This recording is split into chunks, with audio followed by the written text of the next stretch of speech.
There is something about certain people that you cannot explain with ordinary language. You have felt it.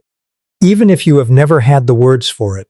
Even if you have never thought about it consciously or tried to articulate it to anyone else. You have walked into a room and felt the presence of a particular kind of person before you saw them. You have sat across from someone in conversation and felt something shift in the quality of the air between you. Something that made you more honest than you planned to be, more open than you intended, more yourself than you usually allow in the company of someone you barely know. You have encountered people who left you feeling inexplicably lighter after the conversation ended, and people who left you feeling inexplicably seen, not because they said anything particularly perceptive or asked anything particularly probing, but simply because the quality of their attention was so complete, so genuine, so entirely without agenda that being inside it felt like being in the presence of something rare. You were in the presence of a true empath. And what you felt, that inexplicable, unnameable, impossible to fully articulate quality of their presence, has a name, it has a psychological reality, it has a neurological basis, and it has layers that go far deeper than most conversations about empaths ever reach. Today on Mind Vision, we are going all the way into those layers. Today we are talking about the hidden aura of a true empath, what it actually is, where it comes from, what it does to the people who encounter it, and why it is one of the most psychologically powerful and least understood forces in all of human relationship and interaction. And I want to start with the word hidden, because it is doing important work in this title, and I do not want to move past it without unpacking it fully. The aura of a true empath is hidden, not because it is invisible, not because it cannot be felt or perceived or registered by the people who encounter it, but because it operates below the level at which most people are accustomed to paying attention. It does not announce itself. It does not perform. It does not make itself known through the visible, audible, socially legible channels that most human communication travels through. It moves through the channels that most people have never been taught to notice. The energetic channels, the felt sense channels, the specific primal, entirely pre-verbal level of human experience where one nervous system communicates directly with another, without the mediation of words or logic or conscious interpretation. This is not mysticism. This is neuroscience. And understanding the science of it is the first step toward understanding what the empath's aura actually is, and why it has the effect it does. The human nervous system is not a closed system. This is one of the most important and most underappreciated findings in modern affective neuroscience. The nervous system does not simply process information from the external world and generate responses to it in isolation. It is in continuous, dynamic, bidirectional communication with the nervous systems of other people in its environment. Through facial micro-expressions that are processed in milliseconds before conscious awareness catches up. Through vocal tone and prosody, the music of speech rather than its content. Through posture and gesture and the specific quality of physical presence that communicates emotional state with a precision and a speed that words cannot match. And through something that researchers are only beginning to map with any precision, the electromagnetic field generated by the human heart. The heart produces the largest electromagnetic field of any organ in the body, a field that extends several feet beyond the physical body in all directions. A field that is measurable, that fluctuates with emotional state, and that other people's nervous systems register and respond to, often without any conscious awareness that they are doing so. When you walk into a room and feel the quality of someone's presence before you have spoken to them or even fully seen them, this is part of what you are responding to. When you feel inexplicably safe or inexplicably uneasy around someone whose behavior has given you no specific reason for either feeling, this is part of the mechanism. Your nervous system is reading theirs, at a level that is faster, more accurate, and more honest than anything that happens in the conscious, verbal, socially managed layer of human interaction. Now, take all of that and understand what it means when the person whose nervous system you are reading is a true empath. The true empath's nervous system is not like most people's nervous system. Not in terms of fundamental biology, the architecture is the same, the basic mechanisms are the same. But in terms of sensitivity, in terms of the depth and the breadth and the processing capacity of the system as it relates to emotional and interpersonal information, the true empath's nervous system operates at a level of refinement that is genuinely, measurably different. Research in the field of sensory processing sensitivity, the formal psychological construct that underlies what we colloquially call empathy in its deepest form, shows that highly sensitive individuals process environmental and interpersonal stimuli more deeply and more completely than the approximately 80% of the population who do not share this trait. They notice more, they process more, they integrate what they perceive at a level that produces a qualitatively different understanding of the social and emotional environment they inhabit. What this means for the empath's aura, for the quality of their presence as it is experienced by other people, is profound. Because the empath is not just more sensitive to other people's emotional states. They are more genuinely present to other people, more fully there, more completely occupied by the actual current real experience of the person in front of them, rather than by their own narrative, their own agenda, their own ongoing internal monologue about how the interaction is going and what it means and what they should say next. Most people, in most conversations, are about 60% present. The rest of their attention is occupied by the continuous background processing of self-referential thought. Am I coming across well? What do they think of me? What am I going to say when they finish? How much longer will this take? What does this interaction mean for me and my life and my sense of myself? This is not a character flaw. It is simply how most human nervous systems operate when they are not specifically trained or constitutionally oriented to do otherwise. The true empath's attention in genuine interaction is organized differently. The self-referential processing does not disappear. They are human, not saints, but it occupies significantly less of the available bandwidth. More of the system is genuinely, actively, completely directed outward, toward the person, toward what the person is actually feeling, rather than what they are saying they are feeling, toward the gap between the surface and the reality, toward the specific, unique, completely individual human being in front of them, rather than the category or the type or the social role. And the person on the receiving end of that attention, even if they could not articulate what is different about this interaction compared to most others, even if they are not consciously aware that something unusual is happening, feels it in their body, in the specific physical, nervous system level experience of being genuinely received by another person, rather than simply being in proximity to one. This is the foundation of the empath's hidden aura, not a mystical energy field that exists independently of physical reality, but a specific, neurologically grounded, deeply human quality of presence that produces measurable, consistent, profoundly significant effects in the people who encounter it. Now let's go deeper, because the foundation is important, but it is only the beginning. And what lives above the foundation, the specific layers of the empath's aura that produce its most distinctive, most powerful, most often described and least often understood effects. Those layers are where this conversation becomes something genuinely extraordinary. The first layer above the foundation is what I would call the safety field, and it is perhaps the most immediately felt aspect of the empath's aura for most people who encounter them.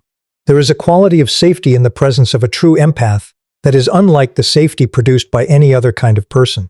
Not the safety of someone who is powerful and protective, though that has its own value. Not the safety of someone who is predictable and reliable, though that matters too.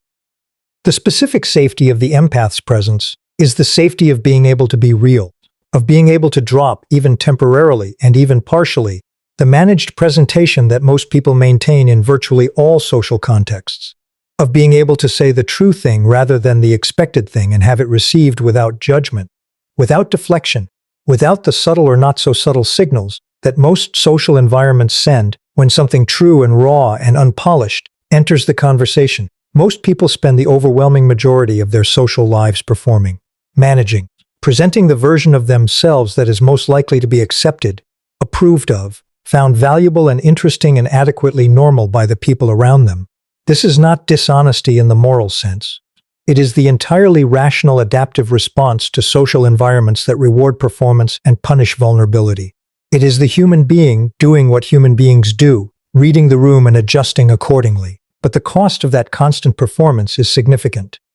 The energy required to maintain it is real, and the specific, quiet, chronic loneliness of never quite being fully yourself in the presence of other people, of always having something held back, some part of the authentic experience managed rather than expressed, is one of the most universal and least acknowledged forms of human suffering. The empath's presence offers a temporary reprieve from that performance, not through anything they deliberately do or say, not through explicit permission or direct invitation, but through the simple, powerful, completely involuntary quality of their attention, which communicates, at the level of felt sense rather than language, that the real version of you is not just acceptable here, but actually genuinely preferred. And people respond to that communication in ways that consistently surprise them. They say things they did not plan to say. They go places in conversation they did not intend to go. They find themselves being more honest, more vulnerable, more genuinely themselves than they are in almost any other interaction. And often they do not fully understand why until after the conversation has ended, and they are sitting with the strange, clean, slightly disorienting feeling of having been seen by someone who was not even trying to see them. That is the safety field. And it is one of the most powerful and most transformative things one human being can offer another. The second layer is what I would describe as the resonance effect. And this one is more complex, more difficult to articulate, and in many ways more profound in its implications. When a true empath is genuinely present with another person, when the full quality of their attention is directed at someone with the depth and the completeness that characterizes authentic empathic engagement, something happens in the other person that goes beyond feeling seen or feeling safe. Something happens that is more accurately described as feeling more real. Psychologically, what is occurring here relates to a concept in developmental psychology called mirroring, the process by which a person's experience is reflected back to them in a way that validates and amplifies its reality. In healthy early development, this mirroring is provided by attuned caregivers who respond to the infant's emotional states with matching emotional responses, communicating through that matching that the experience is real, that it matters, that it is seen and received, and not excessive or shameful or too much. Many people do not receive enough of this mirroring in early life. Not through malice or neglect in the dramatic sense, but through the entirely ordinary limitations of caregivers, who were themselves not fully mirrored, who were managing their own emotional complexity, who provided love and care in ways that were real and significant, but not always attuned in the specific, consistent, emotionally responsive way that produces a fully validated sense of one's own inner experience. The result, in adulthood, in the vast majority of people who walk through the world carrying this particular deficit without knowing they carry it, is a subtle but pervasive uncertainty about the validity of their own experience. A tendency to second-guess what they feel, to minimize it, to look to other people for confirmation that what they experienced was real before they fully allow themselves to believe it, to be more confident about the external, verifiable, objectively confirmable aspects of reality than about the internal, subjective, felt aspects of their own inner life. The empath's resonance effect addresses this deficit directly, not through therapy, not through explicit intervention, but through the simple, powerful, deeply human act of being genuinely, completely, attunedly present with another person's experience, of responding to what is actually being felt rather than what is being said, of communicating through the full quality of their attention and their response that the person's inner experience is real, is valid, is seen, and is not too much. And the person who receives that, sometimes for the first time in their adult life with this level of completeness, feels something shift, something settle. Something that was always slightly uncertain about its own right to exist becomes, in the empath's presence, briefly but powerfully, certain. That is not a small thing. That is one of the most significant gifts one human being can offer another. And it is offered by the true empath, not as a therapeutic technique or a conscious relational strategy, but as the simple, natural, completely involuntary byproduct of being what they are. The third layer of the empath's hidden aura is perhaps the most mysterious and the most difficult to account for through conventional psychological frameworks alone. It is what I would call the truth effect, and it is the layer that makes certain people, when they encounter a true empath, feel genuinely uncomfortable in ways they cannot fully explain. The truth effect is this: in the presence of a true empath, it becomes significantly more difficult to be something you are not impossible, not immediate, and not through any confrontation or exposure or deliberate challenge from the empath. Simply through the quality of being in the field of someone whose attention is genuinely, completely directed at the reality of you rather than the performance of you. The performance becomes harder to maintain. The gap between who you are presenting yourself to be and who you actually are becomes more visible, not to the room, not to any external observer, but to yourself, in your own body, in the specific, uncomfortable, impossible to ignore experience of performing for someone who is not watching the performance. They are watching you.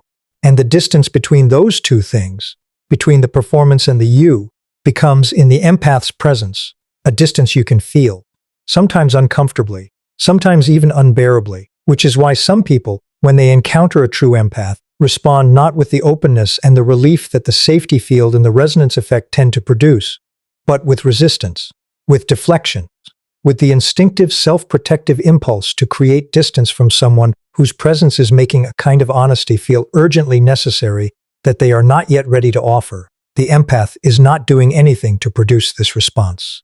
They are simply being what they are. But what they are is a mirror, and mirrors, for people who have been carefully managing their own reflection for a very long time, are not always welcome.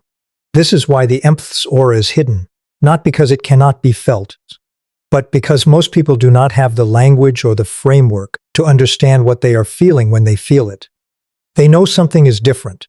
They know this person is not like most people. They know that being in their presence produces an experience that is unusual in ways they cannot fully articulate, but the mechanism, the neurological, psychological, deeply human mechanism of what is actually happening when the empath's aura meets another person's nervous system, that has been hidden. Until now, and there is more. There are layers of the empath's aura that we have not yet touched. Layers that explain why empaths affect the people around them long after the interaction has ended. Why certain encounters with true empaths become reference points, moments that people return to, consciously or unconsciously, when they are trying to remember what it felt like to be genuinely seen. Why the empath's presence in a group changes the emotional temperature of the entire room, not through anything they say or do, but simply through the quality of being that they bring to the space. Those layers are where this conversation goes next, and they are the layers that will change the way you understand not just the empath, but yourself. So we left off at the layers, those specific, extraordinary, psychologically rich layers of the empath's hidden aura that we had not yet touched. The ones that explain why an encounter with a true empath does not end when the conversation ends. Why certain interactions become reference points that people carry for years. Why the empath's presence in a group changes something in the emotional atmosphere of the entire room without a single deliberate act producing that change. And I want to start right here, in the layer that most people feel most clearly but understand least completely.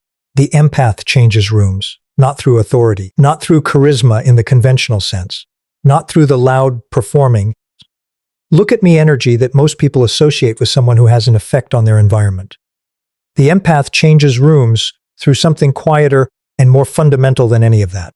Through the specific quality of their presence, the safety field, the resonance effect, the truth effect, operating simultaneously on every person in the space and producing, through that simultaneous operation, a collective shift in what the room is willing to be. Rooms have emotional temperatures.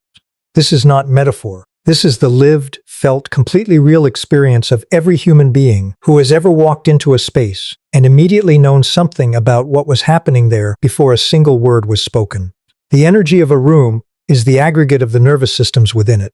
The collective emotional state of every person present, interacting and influencing and amplifying or dampening each other in ways that produce a specific, palpable, almost atmospheric quality that everyone in the space registers even if nobody names it. When a true empath enters that aggregate, when their specific, highly attuned, extraordinarily sensitive nervous system becomes part of the collective, something in the aggregate changes. The empath's genuine presence, their authentic orientation toward truth and depth and real connection, acts as a kind of tuning influence on the emotional field of the room. Not instantly, not dramatically, but gradually, almost imperceptibly, the room tends to become more of what it actually is, rather than what everyone in it is performing. Conversations go slightly deeper. The social lubrication of small talk gives way more readily to something with more substance. People laugh differently. Not the managed, socially appropriate laughter of people performing enjoyment, but the genuine laughter of people who are slightly more relaxed, slightly more real, slightly more themselves than they usually allow in group settings. The empath did not do anything to produce this. They simply arrived. And being what they are, being fully, genuinely, completely themselves in a way that most people manage only partially, they created conditions in which everyone else could be slightly more of themselves too. This is the fourth layer of the empath's hidden aura, the field effect. And it is perhaps the most socially significant expression of what the empath carries. Because it operates not just in one-on-one interaction, but in every collective space the empath inhabits. Now let's talk about the fifth layer. And this one is the one that explains something the empath themselves often finds most bewildering about their own omniscience. Why do people remember them so specifically? Not just remember them, but remember specific things they said or did, or simply the quality of how it felt to be around them, with a vividness and a detail that seems disproportionate to the length or apparent significance of the interaction. The empath who spoke to a stranger at a conference for 20 minutes and received an email 2 years later saying that conversation changed something. The empath whose comment in a group setting, a single sentence, offered without particular emphasis or intention, became the thing that person turned over in their mind for months afterward. The empath who simply sat with someone in a difficult moment without saying much at all, and was told, years later, that those few minutes of genuine presence were the most held that person had felt in the worst period of their life. Why does the empath leave these kinds of marks? Why does their presence imprint so specifically and so durably on the people who encounter it?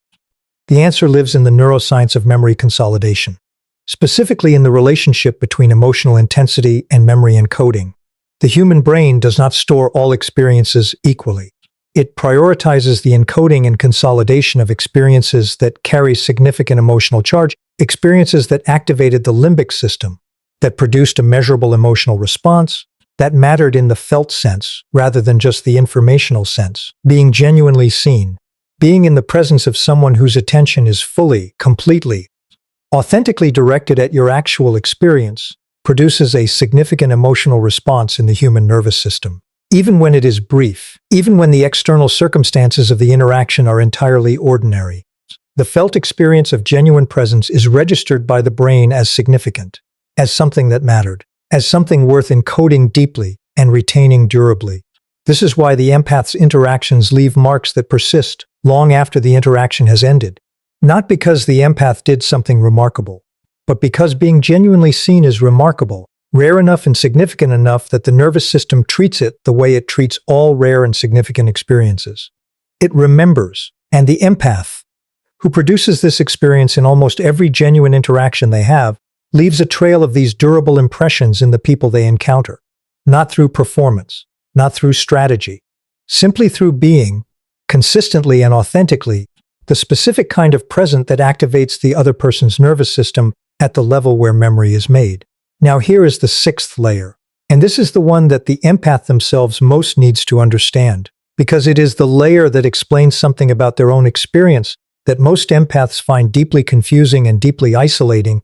The empath absorbs the room, not metaphorically, not as a figure of speech, in the specific literal, neurologically real sense that their extraordinarily sensitive system takes in and processes the emotional information of every person in their environment and carries it in their body, as though it were their own. We talked about this in the context of the individual, the empath who feels another person's grief or anxiety or loneliness as though it belongs to them.